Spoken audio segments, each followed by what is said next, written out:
A warning for residents about a telephone scam seen across the Cape. Plans continue to develop for a regional wastewater plan, and will photos soon be required on EBT cards? All this and more on this edition of Barnstable Today. I'm Sarah Mannel.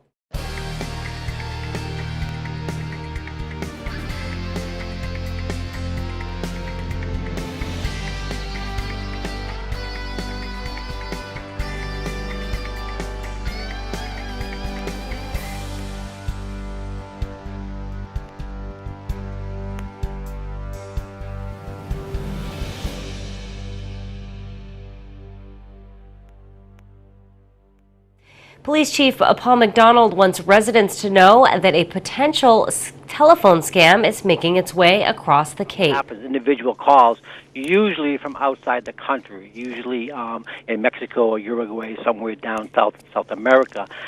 They called. They state their grandson has been arrested, and to assist his release, they would have to wire $5,600. And what made this a little bit unique is that the grandson's family was actually on vacation, so the grandparents thought that this could possibly be real. They weren't going to take any chances. They talked to an individual. He sounded like their grandson, so they were concerned. So they did send $5,600. And a couple of days passed by. They received another call, and now they said they needed $26,000 for the release of the grandson. So that's when they notified us, and then we were able to contact the family and determine that it was a phone scam indeed. And there have been other calls throughout the town, but this was the first one that we know of where the actual money was sent. And again, it's going right across the Cape. It's not just in Barnstable. McDonald suggests contacting the police department if you receive any phone calls requesting money for a family member overseas. Once this happens, and once the money has gone through, it's been wired to different countries, there's virtually nothing you can do about it. You know, the federal agencies are not going to get involved in it. Obviously, we do not have any jurisdiction. But if anyone, any resident town of Barnstable, if they have any contact from anybody who stays there from outside this country and they need the money, wire the money down, for whatever reason, obviously 99.9% of the time it is a scam. Also of interest this week, a Hyannis man was arrested and charged with stealing more than $70,000 in jewelry while on a ferry to Nantucket. Chief McDonald says when traveling, it's important to keep an eye on your belongings. If you have something of significant value, you want to keep it with you. You know, if you had that amount of jewelry, the laptops, you want to keep that with you, and you're certainly able to do that. You know, when you stow something into the luggage area, you know, it might be a clothing or something that does not have quite that significant value. You want to keep the other stuff close to you. But in the reality of the situation, you know, we have almost no problems on either the High Line or the Steamship Authority. I mean, this is probably the first time we've been down the High Line this entire season, and we all know the number of people that come and go through that terminal. We virtually have no problems whatsoever. So this is more of a rarity. The Cape Cod Commission will brief Barnstable residents on a Cape-wide wastewater treatment plan that is being developed. Consultant Scott Horsley says the meeting will also review non-traditional solutions to the Cape's wastewater crisis.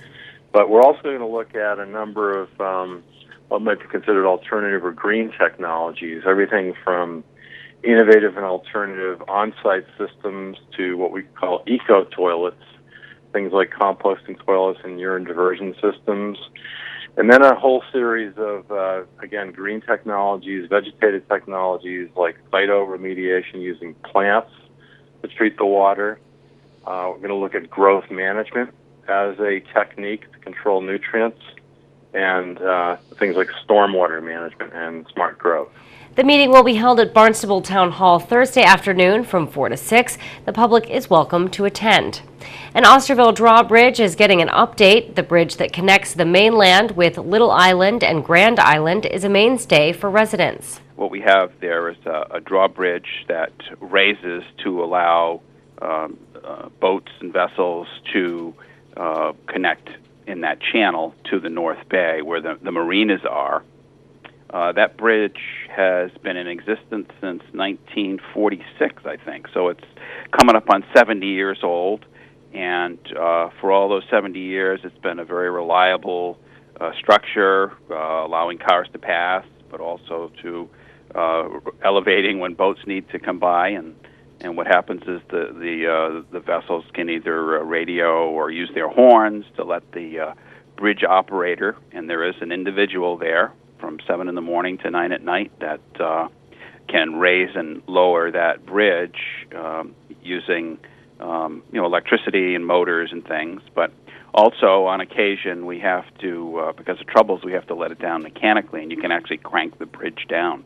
While crews are working to update the bridge, residential traffic will not be affected. Will not. I mean, most of the work on the bridge is typically done beneath, and we're in a multi-year project right now to upgrade and keep the bridge running efficiently, for the foreseeable future. We had a study done in 2010, very exhaustive study, looking at all aspects of the bridge, and we needed to know, is this something we need to think about replacing, or can this bridge continue as it has been with good maintenance? And it was determined that with some significant maintenance over a 5 or 6 year period, we could have the bridge, continue to function fine. So we're in the middle of that now, where we're doing electrical repairs and mechanical repairs and replacing equipment and motors. And for this next year, we're embarking on some structural repairs. There's been some state money identified, well over $1 million, to do some significant structural repairs. And by that I mean the cab where the operator sits and operates the bridge is really in sad shape and should be replaced, and railings and some beams underneath that they're not failing, but just in good stewardship, we want to make sure that we keep up with those. The restoration project will take about 5 years to complete. State Senator Dan Wolf said that the FY 2014 state budget allocates $7 million for higher education. The money will be used to keep tuition costs from rising and for scholarships.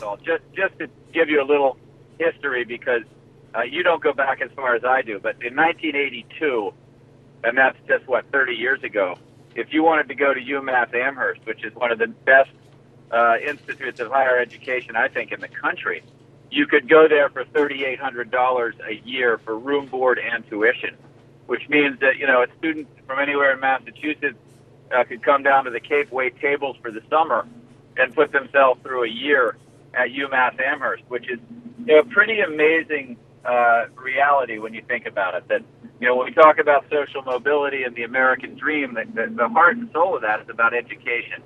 And back then, we were allowing people who did not have a lot of money to work hard during the summer and put themselves through a year of school.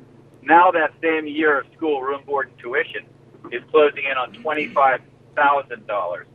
And it just doesn't make sense. If our values are that our citizens should have access to good education and that gives them the opportunity and levels the playing field, that's just not something we're doing. So in this supplemental budget, there is some money to try to actually hold the cost of higher education, keep tuition and fees where they are, and also get some scholarship money out there. But, I will say, from my perspective, it's not nearly enough. Also in the supplemental budget was an amendment that would require identification photos on EBT cards. The governor has actually sent it back to us saying, happy to do that, but before we move ahead with it, I'd like to do some kind of study to prove that putting the picture there is going to be worth it from a cost-benefit analysis. I think it's really important for people to understand the way those EBT cards are used. Yes, on the one hand, there is some fraud, and we need to make sure we're buckling down on that. But on the other hand, those EBT cards very often are used by a kid or used by someone who's taking care of a disabled person, so that there's no requirement now that the person actually using the EBT card to get the benefits is the same person whose name the card is under. And there are good reasons for that. So I'm not sure what putting a photo on that card is going to do unless we're very careful about how we use it. That measure will now go back to the state legislature for consideration. For Barnstable Today, I'm Sarah Mannel.